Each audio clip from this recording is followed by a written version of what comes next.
Hello, hi everyone. Welcome back to our YouTube channel Porahali. Myself Devojit, and today we will continue the lecture on MCQ revision series part 4. ठीक है, इससे पहले ये MCQ revision series का 3 part आ चुका है और YouTube पे अपलोडेड भी है. पहले आप वो 3 पार्ट कंटिन्यू करना, उसके बाद ही पार्ट 4 पे आना. ठीक है, जिसको नहीं पता मैं बता देता हूँ. ये MCQ रिवीजन सीरीज जो है वो बेस्ड है कि प्रीवियस ईयर क्वेश्चन में क्या पूछा है उन लोगों ने.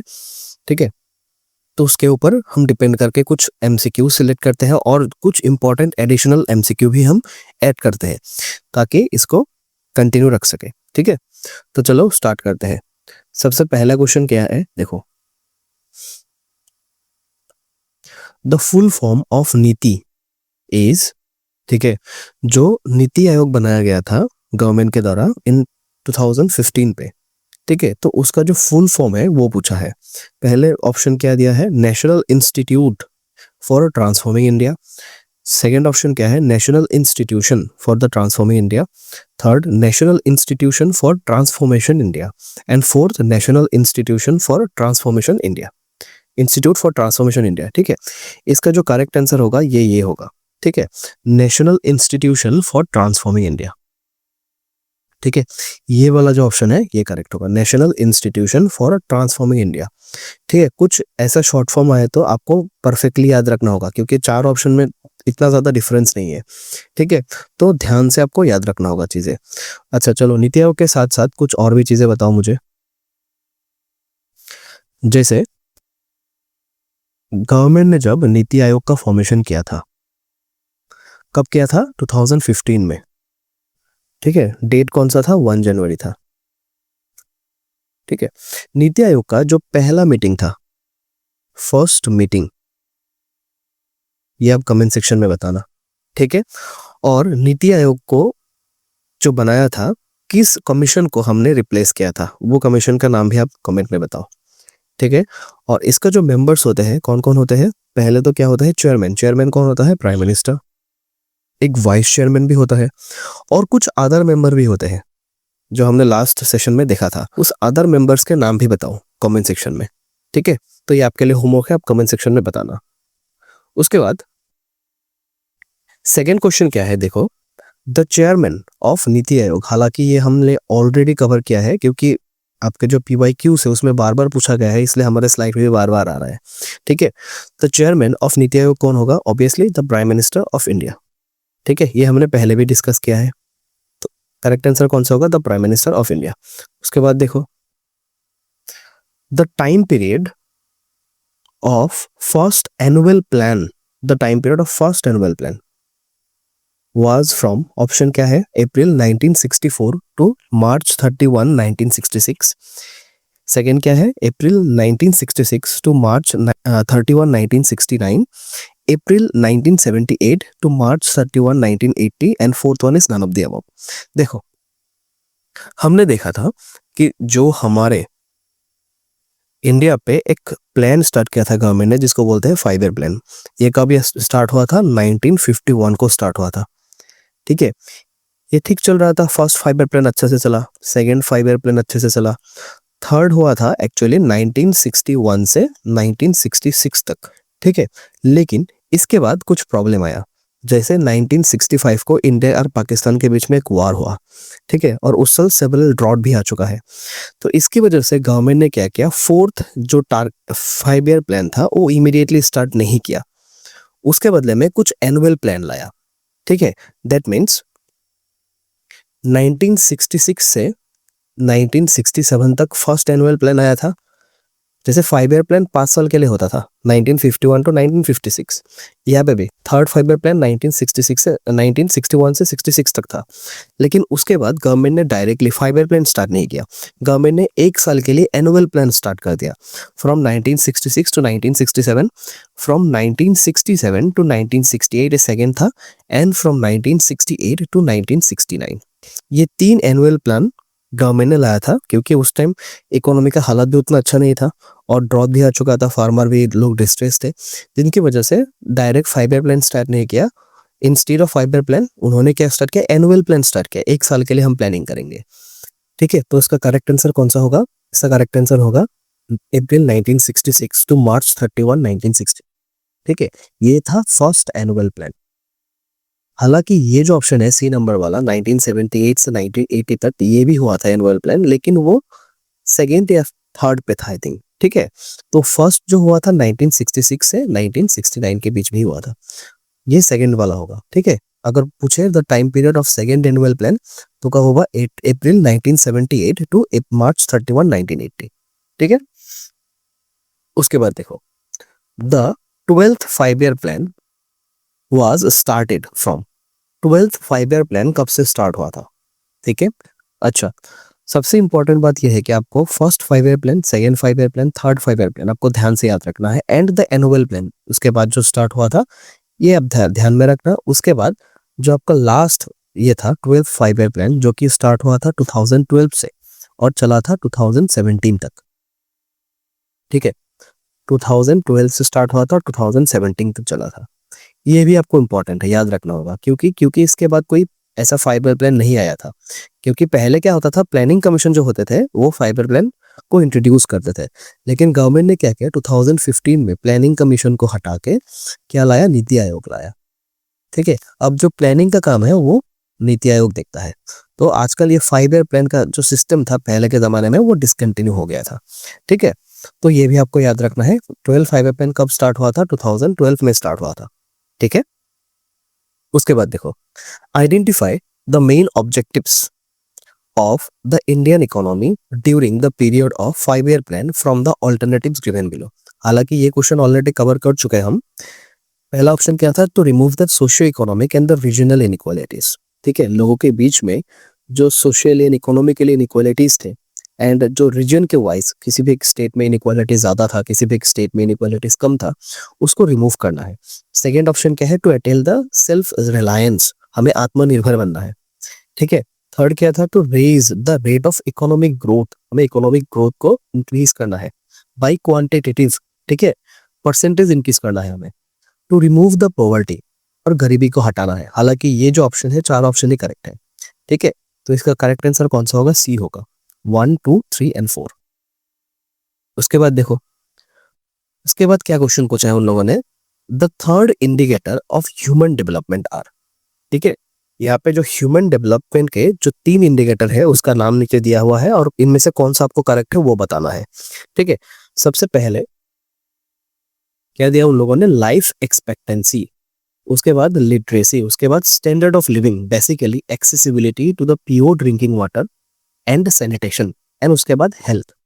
ठीक है, तो सबसे पहले ये समझते हैं एक्चुअली ह्यूमन डेवलपमेंट होता है क्या।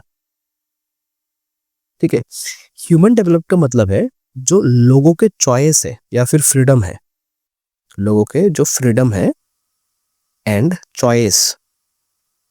ठीक है, इसको कैसे एनलार्ज करना है। ठीक है, उसके बाद लोगों के जो कैपेबिलिटीज है उसे कैसे इंक्रीज करना है, कैपेबिलिटीज इंक्रीज करना है। ठीक है, और लोगों के जो वेलबींग है, वेलबींग, इसको कैसे इंप्रूव किया जाए। ठीक है, इन तीनों ऑप्शनों को कलेक्टिवली हम बोलते हैं ह्यूमन डेवलपमेंट। दैट मीन्स एक ह्यूमन के ओवरऑल डेवलपमेंट के लिए क्या कुछ हमें करना चाहिए, उनके फ्रीडम को रेस्पेक्ट करना चाहिए, उनकी जो कैपेबिलिटीज है, उनकी जो स्किल है उसे इनलार्ज करना चाहिए, और उनका जो वेलबींग है वो भी इंप्रूव करना चाहिए कि ताकि एक स्टैंडर्ड ऑफ लिविंग वो लाइफ जी सके। ठीक है, तो यहाँ पे 3 इंडिकेटर कौन सा है, सबसे पहला ऑप्शन है लाइफ एक्सपेक्टेंसी। लाइफ एक्सपेक्टेंसी मतलब क्या है कि how long an average a newborn can expect to live. ठीक है, जो न्यूबॉर्न होते हैं तो वो ऑन एन एवरेज कितना लॉन्ग सरवाइव करते हैं ताकि वो एक्सपेक्ट कर सके जीने का। ठीक है, तो उसको बोलते हैं लाइफ एक्सपेक्टेंसी। उसके बाद आता है लिटरेसी, हाँ ये भी है जो कि लिटरेट होना भी चाहिए क्योंकि ओवरऑल डेवलपमेंट के लिए बहुत इंपॉर्टेंट है एजुकेशन। उसके बाद स्टैंडर्ड ऑफ लिविंग, लोगों के जो लिविंग का स्टैंडर्ड है वो कैसे इंप्रूव होना चाहिए, basically accessibility to pure drinking water and sanitations. ठीक है, जो ड्रिंकिंग वाटर है उसको कैसे एक्सेसिबल होता है या नहीं लोगों के बीच में, जो सैनिटेशन है वो प्रॉपर है या नहीं, तो उसके ऊपर डिपेंड करता है ह्यूमन डेवलपमेंट। हालांकि ये 3 ऑप्शन करेक्ट होगा, क्योंकि ये हेल्थ वाला जो ऑप्शन है ये ऑलरेडी ऑप्शन 1 में कवर्ड है। लाइफ एक्सपेक्टेंसी में हेल्थ भी आता है, ठीक है। तो ये 3 ऑप्शन आपका करेक्ट होगा, 1, 2 एंड 3। इसका राइट आंसर कौन सा होगा? आई थिंक ये होगा डी, 1, 2 एंड 3, ठीक है। उसके बाद देखो, in the first period of economic planning 1951 to 52 to 1991 to 90 to 91 in India, the public sector was the leading sector in the economy and the role of private sector was secondary। ठीक है, आपको तो पता है जो first phase था economic planning का वो 1951 से स्टार्ट हुआ तो 1991 तक चला था, ठीक है। तो उस टाइम में एक्चुअली क्या होते थे, जो पब्लिक सेक्टर थे, दैट मीन्स जो सेक्टर गवर्नमेंट कंट्रोल करता था, वो लीडिंग सेक्टर हुआ करते थे। क्यों? क्योंकि उस टाइम में हालांकि मिक्स्ड इकोनॉमी ही था इंडिया में, प्राइवेट एंड पब्लिक दोनों ही एग्जिस्ट करते थे, लेकिन जो पब्लिक सेक्टर था वो ज़्यादा डोमिनेट करते थे। जितना भी इम्पोर्टेंट आपका सेक्टर है, जैसे पावर हो गया, कोल हो गया, ठीक है, वो सारा सेक्टर गवर्नमेंट के डोमिनेशन का अंदर था, ठीक है। और रोल ऑफ प्राइवेट सेक्टर, हालांकि प्राइवेट सेक्टर भी था लेकिन गवर्नमेंट उसे कंट्रोल करते थे, ठीक है। जैसे लाइसेंस दे देते हैं तो उसको लाइसेंस राज भी बोलते हैं, ठीक है। तो प्राइवेट सेक्टर का जो रोल है वो उतना डोमिनेंट नहीं था जितना गवर्नमेंट सेक्टर का था, ठीक है। तो इसका करेक्ट आंसर कौन सा होगा? इसका करेक्ट आंसर होगा बोथ 1 एंड 2 आर करेक्ट, क्योंकि दोनों ही करेक्ट है। फर्स्ट पीरियड पे पब्लिक सेक्टर या फिर गवर्नमेंट सेक्टर डोमिनेट करता था और सेकेंडरी सेक्टर इतना डोमिनेट नहीं करता जितना आज करता है, ठीक है।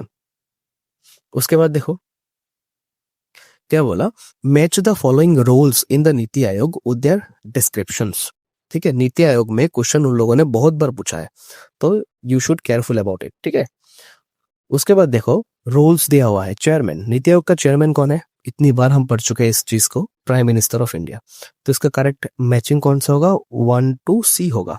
देखो अगर हमने पहला ऑप्शन जान लिया तो ये वाला और ये वाला तो इजीली हम एलिमिनेट कर सकते हैं, क्योंकि 1 के साथ C ही होगा, B तो है ही नहीं, ठीक है। ये दोनों एलिमिनेट हो जाता है, तो बचता है ये दोनों, ए और सी, दोनों में से कोई एक होगा, ठीक है। उसके बाद क्या है, वाइस चेयरमैन। हमने देखा था कि वाइस चेयरमैन को प्राइम मिनिस्टर अपॉइंट करते हैं, क्योंकि प्राइम मिनिस्टर खुद चेयरमैन होते हैं, तो अपने जो वाइस होगा उसको खुद अपॉइंट करेगा, ठीक है। तो 2 के साथ ए होता है, तो ऑब्वियसली 2 के साथ तो यही है, तो करेक्ट आंसर यही होगा। बाकी तीनों ऑप्शन को पढ़ने की भी जरूरत नहीं है, ठीक है। ऐसा हम एलिमिनेट कर सकते हैं। पहला 1C होगा, 1C अगर मिल जाए तो हमें क्या मिलेगा? 2 को हम इजीली एलिमिनेट कर सकते हैं। एंड सेकंड, जो वाइस चेयरमैन होते हैं उसको प्राइम मिनिस्टर अपॉइंट करते हैं, क्योंकि प्राइम मिनिस्टर खुद उसका चेयरमैन होते हैं। तो इसकी वजह से हमने सी को करेक्ट कर दिया। बाकी जो 3 ऑप्शन है वो हमने पढ़ के भी नहीं देखा, ठीक है। उसके बाद देखो, the human development report 2010 has introduced new concept of human development. These are, ठीक है, हमने ह्यूमन डेवलपमेंट के बारे में समझा कि ह्यूमन डेवलपमेंट एक्चुअली क्या होता है। दैट मीन्स एक ह्यूमन के ओवरऑल डेवलपमेंट, ठीक है। उसमें 3 कॉन्सेप्ट को इंट्रोड्यूस किया था, जो कि एक रिपोर्ट आया था जिसमें लिखा था एक्चुअली, ठीक है। वो 2010 में आया था और था वो ह्यूमन डेवलपमेंट रिपोर्ट। क्या क्या कॉन्सेप्ट थे? The inequality adjusted human development index, second क्या है, जेंडर इनइक्वालिटी इंडेक्स, थर्ड क्या है, multi dimensional poverty index. Actually ये तीनों का मीनिंग क्या एक्चुअली होता है वो हम देखते हैं पहले, ठीक है। जैसे थर्ड ऑप्शन क्या है, multi dimensional poverty index. That means इसमें जो पॉवर्टी के फॉर्म्स होते हैं, डिफरेंट टाइप के पॉवर्टीज और कहाँ कहाँ पे एग्जिस्ट करती है, इसके बारे में लिखा गया था इंडेक्स पे, ठीक है। और किस किस डायमेंशन के ऊपर डिपेंड करते हैं।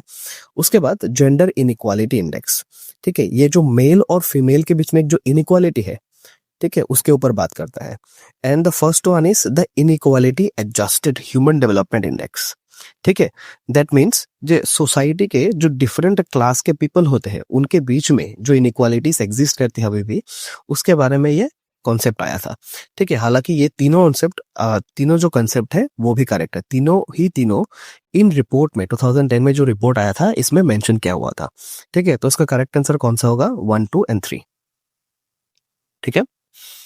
उसके बाद देखो, the objectives of Assam's 12th plan, ठीक है। जैसे हमने देखा इंडिया पे 5 ईयर प्लान आता था पहले, तो इसी तरह स्टेट पे भी एक प्लान आता था, ठीक है, उसमें प्लानिंग में डिसाइड होता था कि स्टेट को कैसे हम इम्प्रूव कर सके ओवरऑल डेवलपमेंट में।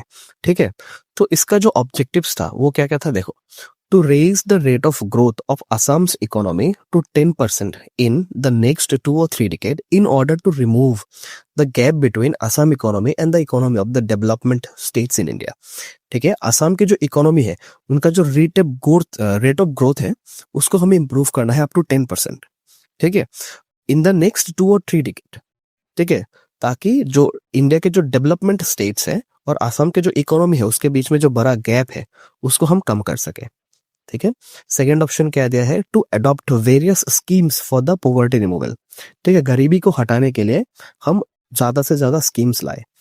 थर्ड क्या है, to tackle the problem of flood and erosion with the latest technology and scientific management. आपको तो पता है असम में हर साल फ्लड आता है, तो फ्लड को एंड इरोजन को कैसे हम लेटेस्ट टेक्नोलॉजी से एंड साइंटिफिक मैनेजमेंट से इसको टैकल कर सके या फिर जो प्रॉब्लम है इसको सॉल्व कर सके। फोर्थ ऑप्शन क्या है, to raise the annual rate of growth of agriculture from 10% to 12%। हालांकि ये उतना परसेंट नहीं था, आपको पता है जब हमने डिस्कस किया था तब देखा था कि जो एनुअल एग्रीकल्चरल ग्रोथ रेट है उसको 6 से 8% के बीच में ग्रोथ करना था। 6 to 8%, सॉरी 6 to 8%। ठीक है, तो ये 10 to 12 नहीं होगा, 6 to 8% होगा। ठीक है, और लास्ट ऑप्शन क्या है, to achieve self sufficiency in power generation and to apply modern technology in power supply and distribution। और फोर्थ ऑप्शन क्या है कि पावर को जनरेट करने के लिए हम आत्मनिर्भर हो। ठीक है, एंड इसमें हम ज्यादा से ज्यादा जो मॉडर्न टेक्नोलॉजी है उसका यूज कर सके कि पावर का सप्लाई अनइंटरप्टेड हो सके एंड डिस्ट्रीब्यूशन भी अच्छे से हो सके। ठीक है, तो ये जो 4 नंबर वाला ऑप्शन है ये गलत है, तो इसमें एलिमिनेट कर सकते हैं। देखो यही ऑप्शन एक है करेक्ट होगा, 1, 2, 3 and 5। 1, 2, 3 and 5। ठीक है, तो यही तक था ये जो स्लाइड था। ठीक है, तो मैंने आपको जो होमवर्क दिया नीति आयोग के बारे में वो आपको कमेंट सेक्शन में बताना है। ठीक है, उसके बाद हम मिलते हैं नेक्स्ट जो एमसीक्यू रिवीजन सीरीज पार्ट 5 है। ठीक है, एक्चुअली ये जो क्वेश्चन है मैं रिवाइज करने के लिए डेली टेलीग्राम में आप लोगों को 5 क्वेश्चन देता रहूंगा। ठीक है, आप वहां पे जाके रिवाइज कर सकते हो, करेक्ट आंसर आप सिलेक्ट कर सकते हो। ठीक है, तो ये इनिशिएटिव हमने लिया है कि ताकि जो फ्लुएंसी है आप लोगों का डेली पास क्वेश्चन सॉल्व करने का वो बरकरार रहे। ठीक है, तो थैंक यू वेरी मच, मिलते हैं नेक्स्ट सीरीज में जो कि है पार्ट 5। ठीक है।